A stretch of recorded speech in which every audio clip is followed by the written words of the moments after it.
On January 30th, 1962, in the remote village of Kashasha on the western shores of Lake Victoria in Tanganyika, now is Tanzania, something strange happened. It began with a giggle.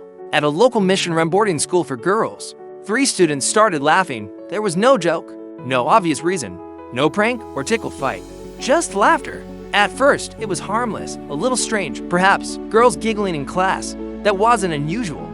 The teachers might have rolled their eyes and told them to settle down, but they didn't. They couldn't, because they couldn't stop. The giggles escalated into cackles, the cackles into fits, and before long, more students joined in. 5, then 10, then 30. Some girls laughed until they cried, others laughed until they collapsed. Their bodies shaking uncontrollably, their lungs gasping for breath, their eyes wide not with joy, but with panic. Teachers tried to intervene. Prayers were whispered, cold cloths pressed to foreheads, but the laughter kept growing, an invisible wildfire spreading across the classroom. By the end of the first day, nearly 95 of the 159 students were affected. No one had seen anything like it. This wasn't the laughter of a schoolyard. It was a storm. Parents were called. Some rushed to the school, only to find their daughters curled up in corners, shaken with breathless mirth or staring blankly, laughing at nothing at all. The teachers tried to stay calm. They locked the classrooms, sent the girls to bed, called in priests, but nothing worked. The next day, the laughter returned stronger, stranger, as if it had gained momentum overnight. Some girls screamed as they laughed. Others began to sob between gasps. Some fainted, and none of them could explain why. There were no fevers, no rashes, no signs of poisoning or infection, just laughter, unstoppable, chaotic laughter. By the 3rd day, the school had to shut its doors. Parents took their daughters home, hoping the strange affliction would stop once they were away from the school grounds, but it didn't. The laughter followed them home, and it spread to nearby villages, to other schools, too. People who had never even visited Kashasha. Within weeks, what started as 3 girls giggling had become an epidemic. Doctors were baffled. Missionaries called it demonic. Villagers began to whisper of curses, spirits, or divine punishment. Some believed it was witchcraft and ancient force awakened by the colonial disruption of traditional beliefs. But others feared something worse, that this was the beginning of a true plague, a sickness no one understood, a contagion of the mind. Meanwhile, the students themselves were terrified. Their bodies laughed, but their minds didn't. Some said it felt like being possessed, like watching themselves from the outside, unable to stop. Some were exhausted, some were injured, bitten tongues, strained muscles, even dislocated jaws, and yet, the laughter continued. No medicine helped. No ritual stopped it. No scientific test gave answers. To outsiders, it sounded absurd. People laughed, and that was a crisis. But to those in the midst of it, it wasn't funny at all. It was haunting. What if you couldn't control your own voice? What if you laughed until your stomach cramped, your vision blurred, and your head pounded? What if you laughed when you were trying to scream? The people of Kashasha didn't want to be in the news. They wanted peace. But peace had become impossible because the laughter, whatever it was, had taken root, and it was growing. They say history repeats itself, but what about the parts we forgot? Welcome to Echoes of History, the channel where we dig up the dusty corners of the past to uncover the weird, the wild, and the wait, what? Stories they didn't teach you in school. Grab your curiosity and maybe a cup of tea, because what you're about to hear might just change how you see the world. When the girls returned home from the boarding school, the villagers expected the laughter to fade. Maybe it was just stress, a strange spell that would vanish once they were surrounded by family. Far from the rigid structure of the classroom, but instead of fading, it flared. The laughter followed them home, and it began to infect others. In their homes, siblings started to laugh. At first, it was shrugged off. Maybe the girls were joking, trying to lighten the mood. Maybe the siblings were just copying what they saw. But within days, entire households were affected, then neighbors, then friends, then strangers. By early February, the epidemic had reached Nshamba, a nearby village over 30 kilometers away. People were laughing in the streets, at markets, during church services. They laughed until their sides hurt, until they collapsed. Some laughed for hours, others for days. In some cases, those affected would suddenly freeze, their eyes wide, then burst into laughter again, louder and more violent than before. The strange part, no one found it funny. This wasn't joy. It was something else entirely, something darker. In Nshamba, 217 people were affected within just a matter of days. Many had never seen the students from Kashasha. They hadn't visited a school.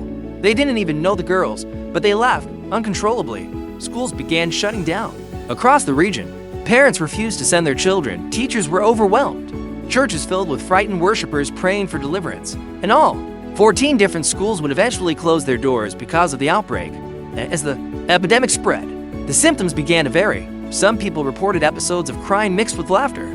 Others fainted or entered trance-like states after uncontrollable giggling fits. There were reports of people running hysterically, their faces stretched in smiles they couldn't control. There were even stories of group episodes where 10, 20, even 50 people began laughing together, spontaneously, as if connected by something invisible. And just like fire, it spread along unseen lines. No clear path, no clear logic. It jumped from village to village, from school to school. Some outbreaks lasted a few hours, others stretched on for weeks. At the peak of the epidemic, it's estimated that between 400 and 1,000 people were affected, mostly young people and children. Doctors, both local and foreign, were baffled. There were no signs of infection, no fever, no contagion in the traditional sense. Still, health officials tried to treat it like a disease. Some brought in nurses to monitor the worst affected patients, others handed out sedatives. But the laughter didn't respond to medicine. It didn't respond to reason. In fact, in many cases, it seemed to grow stronger when confronted, especially in group settings. Villagers began to fear that the epidemic wasn't physical but spiritual. Some said it was the work of angry ancestors, punishing children for abandoning tradition. Others believed it was satanic possession, and that only exorcisms could stop it. There were rituals, bonfires, chants, prayers. Some elders tried to beat the laughter out of those affected, but the laughter remained. In fact, the more people tried to contain it, the more it seemed to find new hosts. Some health officials theorized that it was an emotional response to post-colonial trauma.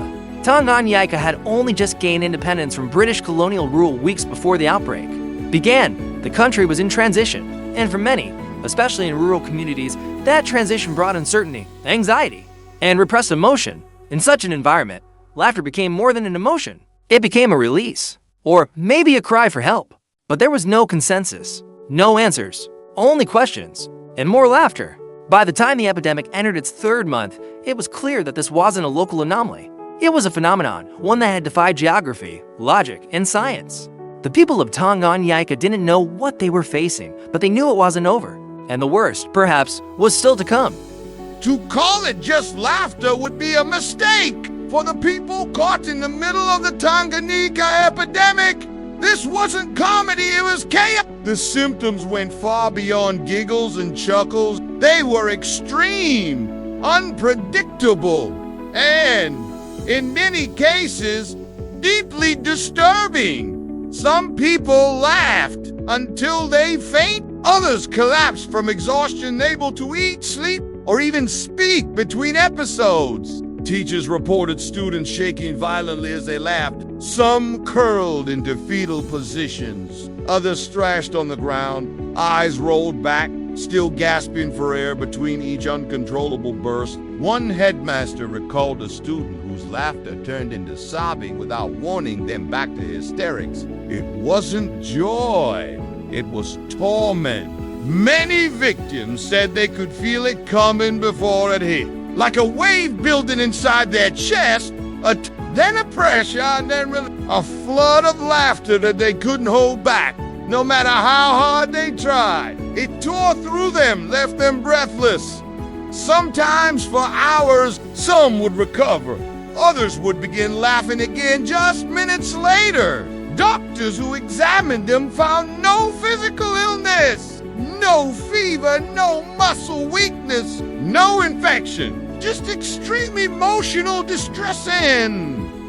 A body hijacked by something it couldn't resist. There were reports of abdominal pain, muscle spasms, trouble breathing, and even temporary blindness. Some victims stopped responding to their families altogether, stuck in a kind of psychological loop, giggling even as their parents wept beside them. For communities watching this unfold, it was terrifying. Imagine your child coming home from school at first, smiling, then laughing too hard, then not stopping, then collapsing, then laughing again, eyes wide and face frozen.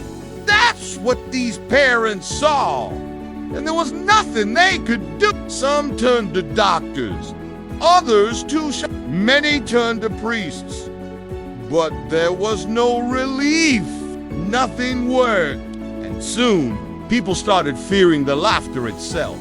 It became taboo to even talk about it. Saying the word aloud might invite it in. Some families quarantined their loved ones, Others moved villages entirely. Many kept their children indoors for weeks. Some villagers tried old superstitions, herbs, chants, holy water, protective charms tied around wrists and ankles. Still, the laughter came. At its most intense, it seemed to behave like a psychological virus, moving through tightly knit communities, preying on the young, spreading through fear and tension. Some researchers later referred to it as a form of mass psychogenic illness, a modern version of what used to be called mass hysteria.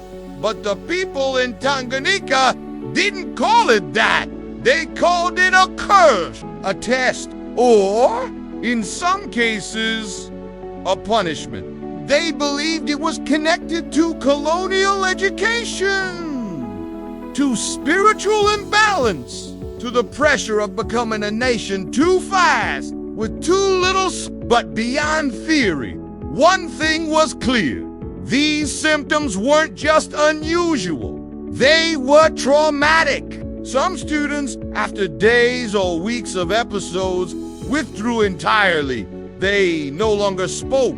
They no longer smiled. They became shadows of themselves, afraid of their own bodies, their own voices. Others became aggressive, angry that no one could help them. And some communities began turning on each other. Accusations of witchcraft spread. Families were ostracized. Schools were blamed. People began pointing fingers. Anyone could be the cause or the next victim. And still, no solution came. Medical teams documented the symptoms, wrote down case after case, drew charts, conducted tests, but had no cure. The government sent officials who mostly took notes and left. Foreign journalists briefly covered the story, baffled and intrigued, but quickly moved on. Meanwhile, in dusty classrooms and thatched huts, people kept laughing. The laughter came in waves, striking one village, then another, then returning weeks later. It never followed a clear pattern. It never offered warning. And for those suffering through it, the worst part wasn't the laughter itself. It was the helplessness, the sense of being trapped inside your own body, unable to stop something that didn't feel like it belonged to you. A force without logic, a sickness without name, a storm that arrived, not with thunder or rain, but with a smile, and then never left. As the epidemic dragged on, spreading across schools, villages, and age groups, the central question remained maddeningly unanswered. What was causing it? The Tanzanian government, still young and unstable after independence, had no real infrastructure for such a bizarre outbreak. There were no emergency task forces, no medical protocols for uncontrollable laughter, and certainly no precedent. Health officials began treating it like a contagious disease. They searched for toxins, maybe something in the water. They tested for infections, perhaps a rare virus, but all samples came back clean. The blood, there. The water, everything was normal, so they looked to behavior. They interviewed victims, teachers, parents. They mapped where the symptoms had appeared, how long they lasted, how they moved. The only thing that seemed consistent was inconsistency. One village would erupt in laughter for days, then nothing for weeks. Then another village, miles away, would suddenly erupt. It moved like smoke through the wind, no clear direction, no pattern. Theories began to multiply. One can't blame stress. Another suspected spiritual attack. The Western scientists, mostly British and American, offered a term, mass psychogenic illness, a condition where a group of people, under shared psychological pressure, begin to express symptoms like fainting, twitching, or in this case, laughter. It wasn't the first time the term had been used. There had been outbreaks of dancing, fainting, and screaming in medieval Europe, even as recently as the 20th century. Some schools in Singapore and Malaysia had experienced short-lived waves of unexplained behavior, but never on the scale, and never with such intensity. Still, the term rang hollow for many Tanzanians. It sounded like a Western label pasted over something deeper, something cultural, historical, spiritual. Locals offered other explanations. Some said the outbreak was a form of protest, unconscious rebellion against the strict boarding school system brought by colonial missionaries. Others believed it was a kind of emotional purge, a delayed reaction to years of suppressed fear, anxiety, and trauma under British rule. One teacher described the school as militant. Punishments were harsh. Laughter, ironically, had once been punished. Now, it had become unstoppable. Then there were the spiritual explanations. Some villagers believed the outbreak was caused by ancestral spirits, offended by the abandonment of traditions, as more Tanzanians adopted Western customs, clothing, and religion. Perhaps something sacred had been disturbed, a balance thrown off in these communities. Ancestors were not just memory, they were guardians, and if they were angry, they would speak, sometimes with storms, sometimes with sickness, maybe. This time with laughter, church leaders had a different take. They feared demonic possession. They cited stories from the Bible accounts of people possessed by spirits that convulsed them, drove them mad for them. The answer wasn't medicine, it was exorcism. Some pastors began praying over afflicted children, holding them during fits, reciting scripture over them. Some said it worked, others didn't. Then came another layer, collective trauma. Tanganyika's recent independence had left the country in limbo. There was national pride. Yes, but also fear. Employment was high. The education system was under pressure. Rural families were unsure what kind of future awaited their children in many villages. Girls were among the first to face this pressure. They were told to succeed, to rise, to change, but they were also told to obey, to remain silent, to suppress emotion. Inside that contradiction, some psychologists believed the laughter grew. It wasn't happiness, it was tension, released like steam from a cracked pipe. Even today, there is no single explanation that satisfies all camps. Medical historians still debate it. Psychologists point to stress and environment. Anthropologists point to cultural factors, including ritual, family structure, and colonial disruption. Spiritual leaders still see it as a moral reckoning.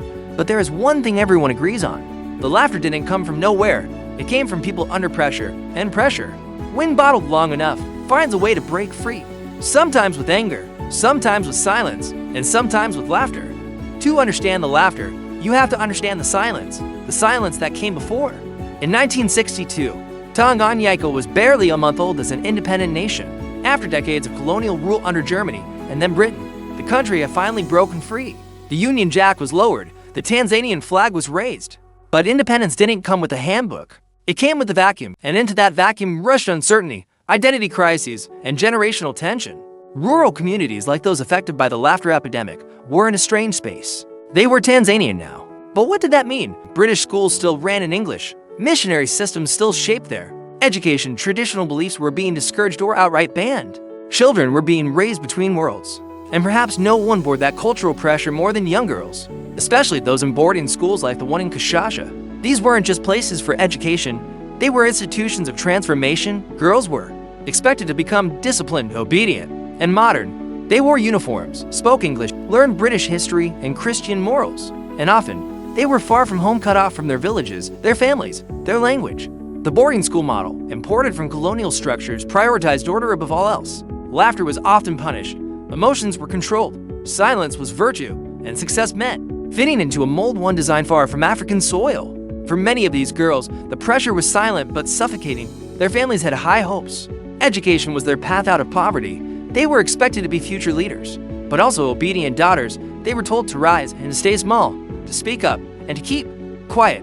These contradictions formed an emotional trap, and over time, that pressure builds. Psychologists today call it dissonance fatigue, the mental exhaustion that comes from being pulled in opposing directions. It can lead to anxiety, depression, even dissociation. But in a tightly controlled setting, with no room to cry or scream, sometimes the only way out is laughter. Not laughter from joy, but nervous laughter, relief laughter, laughter that spills out like steam escaping a pressurized kettle, unstoppable, infectious, uncontrolled, and contagious not through germs, but through the air of shared experience. Researchers who studied the epidemic years later observed this very pattern. The girls who first laughed were all under intense stress. Exams were looming, discipline was strict, punishments were public, and in a setting where emotional expression was discouraged, they had no outlet, no one to talk to, no safe space to process, so their bodies did the talking in the form of laughter.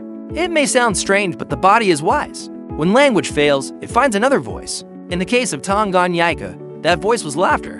And once that door opened, others joined. Because they, too, were under pressure. They, too, were caught between tradition and modernity, between faith and fear, between hope and helplessness. The fact that it spread so quickly in schools and among youth makes sense. When you consider the collective emotional environment, these were children being taught to become something new but never given time to grieve what they were leaving behind. For some, the epidemic was a subconscious form of rebellion, a way to disrupt the system without using words. You can punish noise, you can silence questions, but how do you discipline laughter?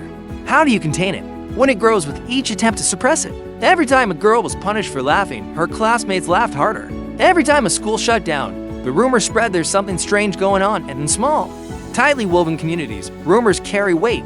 Fear carries faster than fire. And emotion, especially collective emotion, is as contagious as any virus. In fact, modern neuroscience supports this. Studies show that laughter activates mirror neurons' brain cells that cause us to mimic the expressions and behaviors of others. When you see someone smile, your brain prepares to smile back.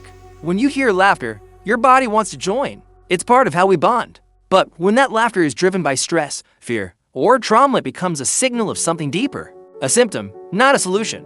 And that's what the Tanganyika epidemic was. A symptom of a nation in transition, of a generation under strain, of a system that valued obedience over emotional health. The laughter wasn't the disease. It was the cry for help.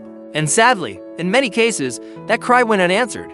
Schools closed, children were blamed, superstitions took hold. But very few people asked the hardest question of all. What were these children trying to say? By mid-1963, the laughter began to fade, slowly, quietly. There was no cure, no final breakthrough, no miracle. It just stopped, like a storm that passed. One day, a girl who had laughed for weeks simply didn't. Another followed, then another. Schools reopened. Villages returned to routine, and people, exhausted and weary, began trying to forget. But the silence that followed wasn't quite the same as before. Because even after the laughter was gone, the questions remained. What had really happened? Was it a psychological illness, a spiritual reckoning, a social protest? The laughter left, but its echoes didn't. And today, over 60 years later, it still reverberates. Researchers continue to cite the Tanganyika Laughter Epidemic as one of the most extreme cases of mass psychogenic illness in modern history. It's taught in psychology classes, medical schools, even history courses, but the way it's remembered often depends on where you're standing. Western textbooks focus on the strangeness of it. Articles call it bizarre, unexplainable, even funny. But for those who lived through it, there was nothing funny at all. It was frightening, disorienting, deeply real. To the children affected, it was trauma in disguise to their families. It was a nightmare in daylight, and to a young nation finding its footing, it was a mirror showing cracks no one wanted to see, because the laughter wasn't random. It came from girls at a mission-run school, just weeks after colonial powers had left. It came in a country wrestling with identity, anxiety, and the ghost of foreign rule. It came from youth being told to embrace the future without any space to mourn the past. And it came in a culture where emotions were expected to stay hidden. That kind of tension doesn't just sit quietly. It breaks out, sometimes in violence, sometimes in silence, and sometimes in laughter. And that's what makes the Tanganyika epidemic more than just a historical curiosity. It's a reminder that the human mind and body are deeply connected, that unspoken pain will find a voice, that culture, stress, and emotion are inseparable, and that sometimes the loudest cries don't sound like cries at all. They sound like laughter. Today, if you visit Western Tanzania, there's no monument to the laughter epidemic, no plaque, no museum, no annual commemoration. The schools are quiet now. The villages have moved on. But if you ask the elders, those who were children back then, some will remember. They might pause, lower their voice, and tell you about the time their sister, or cousin, or friend laughed for days. Not because she was happy, but because something inside her broke. And laughter was the only thing left. So, the next time you hear a group laughing uncontrollably, pause and ask yourself, is it joy or something else? Because laughter, like history, always has a story behind it, and sometimes it's one we've been afraid to tell. That's it for today's Forgotten Tale. If this story made you raise an eyebrow, or to don't forget to like, subscribe, and ring that dusty little bell so you never miss another echo from the past. Drop it in the comments. We're always listening for new echoes. Got a weird bit of history you think we should cover? Until next time, keep your curiosity loud and your history weird. That's it for today's Forgotten Tale.